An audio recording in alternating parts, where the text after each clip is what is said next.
Our next storyteller comes from the Center for Women and Families.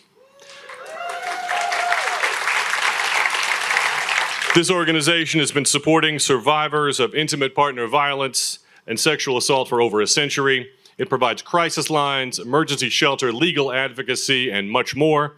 Justin Davis came to Louisville as a transplant from New York City and entered the nonprofit world as an outsider, a consultant. He'd spent his career consulting for organizations. He just can't wait. Joining the center was the first time he ever stepped inside the building. What happened next is the story he is ready to tell. Please welcome Justin Davis.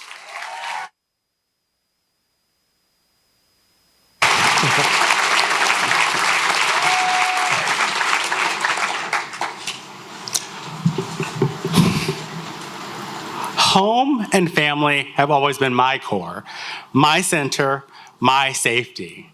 They've allowed me to know who and what I am in the world and where I belong. Family is why I'm in Louisville. You know what else I needed to be in Louisville? A job. I wasn't looking to change the world, just a salary that almost made me happy. Almost. The Center for Women and Families. I thought I knew their mission. I'd done my research. I'd been a consultant in New York for decades. I knew how to package an organization, write the appeal, seat an event for 500, get close enough to the mission, and sell it without getting too close. The day of my final interview, I'm standing outside the building. I'm confident. I'm secure. I'm well packaged. I'm detached. Click, the sound of a bulletproof door opening. A voice asking me my name and my purpose, if I might be carrying more than a resume and a little New York attitude. I'm ushered into a boardroom with 10 people. There's a woman with blue hair talking about dyeing her dog purple. They're talking about trauma-informed care. What do I think of chalk? What do I bring to the center? What are my qualifications? Do I always wear a tie? And then I thought it, and then I said it out loud.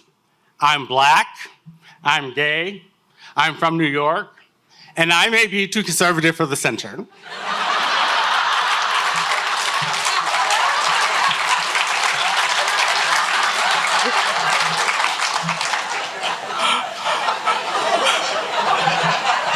They laughed.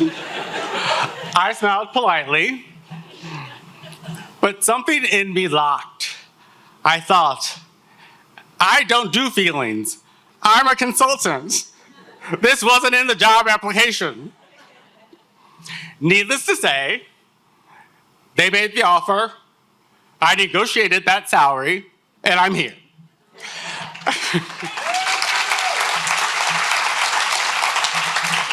You can ask my boss, Elizabeth, she's over there. How many times she's regretted that? You can ask her afterwards. See, for me, violence and trauma were ideas. They were statistics, they were abstracts. They were things that happened to other people that I read about and saw on television. These weren't real people. So I'd been at the center for a while, and one day I was coming back from lunch, because I do lunch very well. That is my brand. I am very good at closing the ask at lunch. I'm coming back, I've closed the ask. I'm feeling great. I walk into the lobby, and I stop, and I froze. There I see Renee. She's sort of stumbling around in a daze. She has a hospital gown on and sweatpants. Her arm is in a sling. She's carrying a bag, a white plastic bag that probably contains the remains of her life. And then I see it. I see the staples, bright staples, running down the neck, down her arm, and I just stare. I finally say, "Have you been helped? Can I get you water? Is there anything I can do for you? I say she nods, but I'm not sure if she really did. I might just say that to make myself feel better. I pull up my key fob, click. I'm behind the door. I'm safe from Renee. I walk to my office. I sit there. I close the door. All these thoughts run through my head. I'm not an activist. I don't do activism. This isn't me. What am I supposed to do with this? So I phoned my sister Anne Marie, who is a therapist. And I don't know if any of you have therapists in the family. I'm sure you've had a conversation that probably says, I'm not one of your clients. But this time, I secretly wanted to be one of her clients. I was experiencing things and feeling things and observing things about myself that made me really uncomfortable. So she sat and talked with me for a little bit, and we just sort of let the conversation be. I began to then move through the center a little differently. I paid a little more attention. I was quiet. I observed. I asked more questions. I took it all in. Again, another day, when I was coming back from lunch, I'm walking through the parking lot, and I see this woman, Sarah. She's just sort of pacing back and forth, looking at all the entryways as if they might swallow her whole. Finally, we slowly walk to each other, and she says to me, "Is this where people like me go?" And in my mind, I'm thinking, what are people like you? But this time, I don't run, I don't freeze, I stay. I don't walk in front of her, I don't walk behind her, I walk beside her. I walk to the door, I take out my key fob, click, we walk through the door together. We are safe.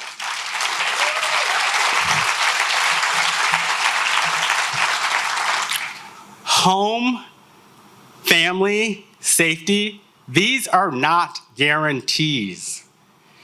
These are privileges. These are gifts. They are fragile. Some people have them. Some people will never have them. They can be lost, rebuilt, and sometimes they disappear forever. Safety is presence. It's listening to someone's story whose story is still in pieces. It is honoring someone's choices when most of their choices have gone away. I didn't come to the center to change the world. I would like to think I've made a difference, but I do know the center changed me and made me better. It taught me how to see, how to listen, how to participate and be silent. It taught me how to be a better, more open and honest leader. It clicked. Thank you.